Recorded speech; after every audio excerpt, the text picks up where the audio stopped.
Morning, guys. Thanks for coming. And thanks to you guys joining online. Got a few of you here. So, yeah, like Karen said, I thought I'd talk about AI, seeing as it's obviously becoming part of business life at the moment, and there's no avoiding it. So, best to learn how to use it properly, right?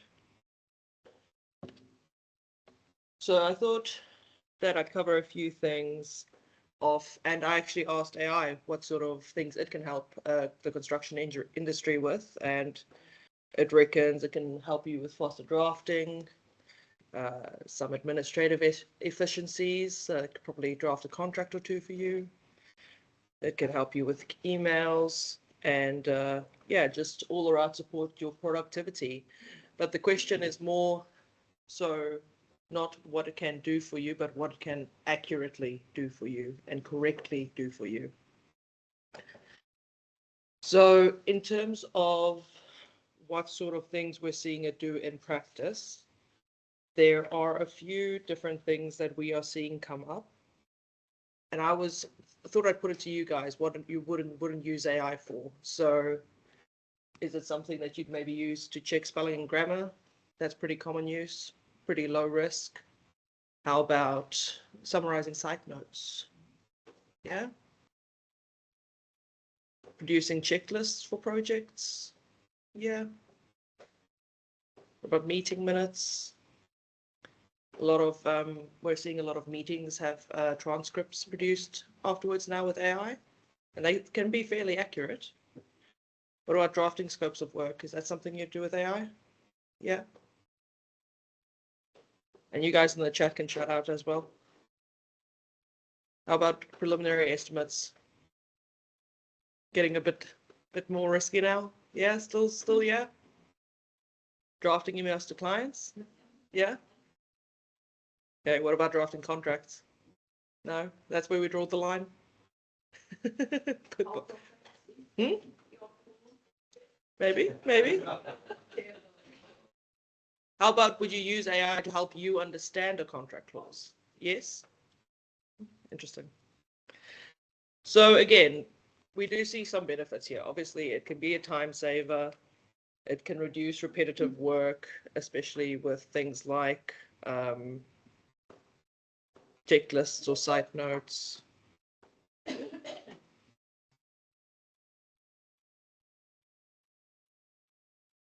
Hi, Catherine. I'll just repeat briefly again.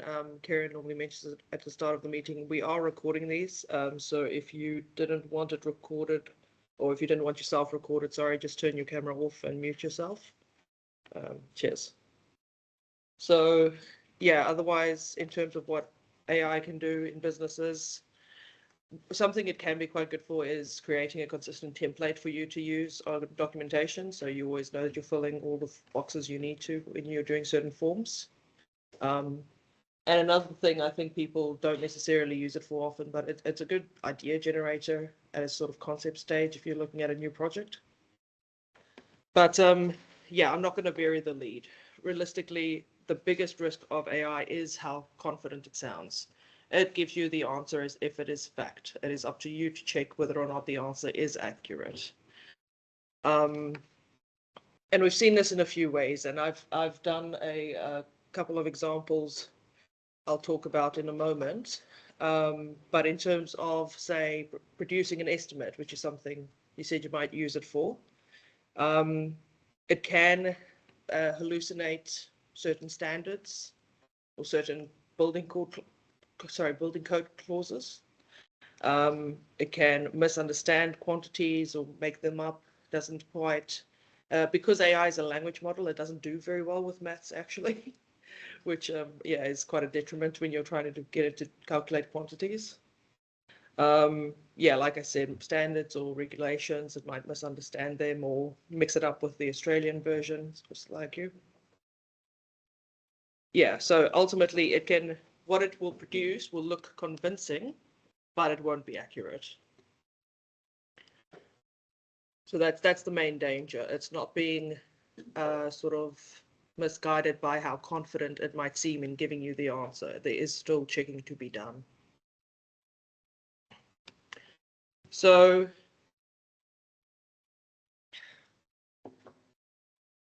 I got from our friend in the chat, Mr. Clements, a copy of a recent costing he'd done for a new build.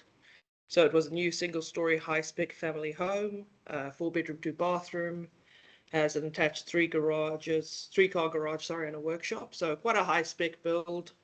And what I did was Nick sent me through 4 pages of concept plans, which I took the sort of any identifying details off, and then 12 pages of design specs, including the products and suppliers to be used.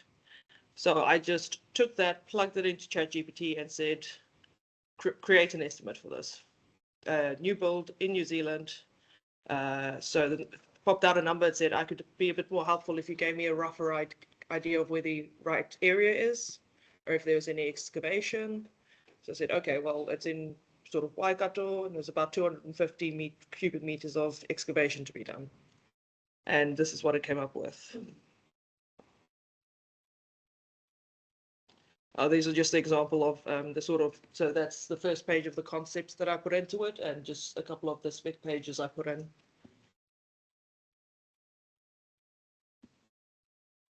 So, how did it stack up?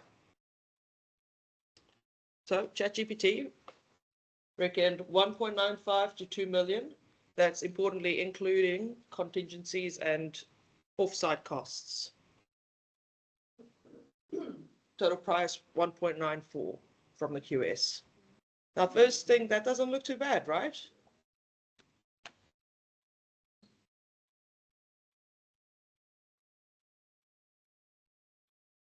But then we look again. So this, like I said, includes professional fees, consenting costs. QS price was only site works, no design or consenting fees. And then the next thing I asked it, because I had another look at what the QS report said, and it had a nice breakdown of the amount of hours needed on site. So I thought, oh, that's quite good. So 3,200. So I asked ChatGPT with the same information, how many hours do you think this project would need? Yeah, so that's where you sort of start to see that some things it can kind of get right, some things that it struggles a lot more on. So then the next thing I thought was, well, let's look at these two side by side. And I asked, basically what I did was I took the QS's breakdown, I put those categories into ChatGPT and said, break down the cost you've given me by these categories. And you can immediately see then suddenly all of the cost centers are way off. And that's really getting to the point. It's, if we go back on the first look, you see that 1.95 to 2 mil, it looks really close. But then as soon as you start digging deeper, you start to see some of the real areas where it doesn't, sorry, where it's not quite as accurate, right?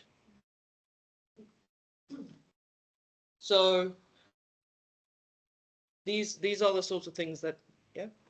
I'm not sure if you're going to answer this, but presumably ChatGPT would be, I mean, there would be systems that build it into would use an AI system. I know, yeah. So I know, unfortunately, for the purposes of this presentation, ChatGPT was the only one I could use for free.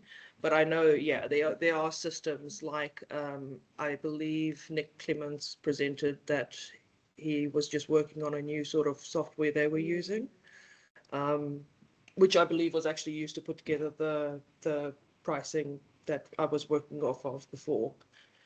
In terms of available to build this software, I'm not too sure myself, but I imagine there would be. If not, yeah. Yeah, if you plug your ChatGPT into, if it's a private, so a paid account, and you attach it to your Google Drive, and so it's only using your data, and it looks over past jobs. If you give it a good ring fence, so you can say only use jobs that was priced in the last 6 months, so you know it's kind of more accurate. It's pretty good. So I can imagine why it's so out when it's public account, because you have no idea what data it's using to calculate. But when you're using your own information. So do you use ChatGPT then specifically?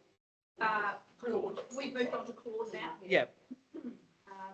But we have used chat, we've used Gemini. That's, yeah, and sometimes we use two to see what the differences are. And when you cross-check it? Yeah, definitely. Yeah, I think that's the, Yeah. Yeah. So, and that is something that I'm going to talk about, the sort of steps you can take to mitigate the sort of thing we see with those wild inaccuracies, what you can do to get those out of the way. So yeah, but in this circumstance, we saw those inaccurate cost centers, we saw inaccurate labor hours, underestimated site works values. So like I said, like it looks okay at first glance, but it did include major errors. and I suppose this would also be the issue, wouldn't it, Nevenka, when you've got our clients trying to use ChatGPT to cross-check what you provided. Yeah. And we have seen that. We're seeing that now too. Mm. Where Chris goes in, said, oh, run your quote through chat. Record it. I think you might have even called me about that. And, you may have someone called me about that actually. So the whole sales conversations are going to change now because you're going to be challenged in ways you haven't been challenged before because your clients are going to think they know as much as you do. Yeah, yeah. So yeah, these are the consequences of using these tools without the railings. Yeah, without the guardrails, without the context you need to give them, and just blindly relying on what they're putting out as accurate. So yes, you could see underquoting, you could see reduced profit margins, you can see contract disputes, and unhappy clients. But like I said, this is one example, and like Bob pointed out, this is one example without any guardrails. So this sort of thing, if you brought it into your business practice, if you were using it in the context of other projects, like you were saying, where it's got time to build up almost a knowledge bank about your practices and your pricings, it will become more accurate. But I guess that's where, if you're providing a quote to a client, they're likely to be using a free account that doesn't have any. Exactly. So they're going to be comparing your quote with, what you've just produced. Which could confuse them even more. Yeah. So half the game is probably going to be educating your clients on why the numbers, so they don't just come back saying, but you're using AI, why can't I use AI? It's learning how to explain the differences and how you've made your figures accurate. So this was another one I wanted to talk about. We've seen, Karen and I have seen clients use ChatGPT to draft emails to their clients.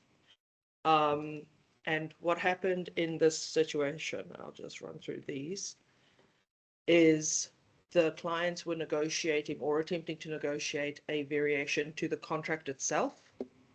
So the way that the terms on which the deposits were held. The client wanted one thing, the builder wanted something completely different. The builder had a conversation with ChatGPT, putting in the emails from the client and then writing what he wanted to do in response. Then took what ChatGPT put out as the email to send back, sent it out, Bob's your uncle. Somewhere in that line, there was a miscommunication. And the email that ultimately went out to the other side, in essence, had the effect of saying, yes, I agree with what you want, we can go with that. Which was the complete opposite of what our client wanted. And he was very firm on that. But it was just between all these steps, the message just got muddled and lost, a bit like broken telephone. And the result was that he found himself in a contract that had been changed in a way he didn't want or mean to do. So that's the sort of things when you are using ChatGPT to prepare client emails. It's one thing to use AI to make your emails maybe sound more professional, but obviously at the end of the day, you still need to understand the impact of what you're saying in that email. That's the important part. So because if you're sending something out that you don't understand, you don't know what effect it's having, right? So yeah, like I say, plenty of misunderstandings were had. It led into a dispute, caused delays on site. And yeah, no one was really happy with the situation, I can tell you that much. And I think also it really undermines your negotiation position, because, up until that point, he'd been pretty firm on what he wanted. And then in this one email chain, he kind of changed the tune, and it was difficult because you had the whole chain and they were negotiating, and finally the final email, which kind of said, okay, agreed, this is how it will be applied. And and it didn't put him in a good position. Yeah, and literally, yeah, like you said, he'd been holding out for months, holding firm, not wanting to change the contract, and just in this one email that he sent to his client's lawyer, completely reversed all that work. This is the last one. Now it's a bit of a softer one because, I mean, it's not as clear cut showing you the impact these sorts of things have, but I do believe they will have an impact. And Bob, you can probably speak to this more so than I could, the sorts of things you see when you use ChatGPT and what sort of how it treats these sorts of factors. So obviously you've got your preferred subcontractors that you're working with, you have your margins that you usually try to quote to, your preferred materials or suppliers where you have favorable trade accounts. So do you load that sort of thing into ChatGPT as you go, or to Claude? Connect it to your Google Drive. Yeah. In particular, or Microsoft. Yeah.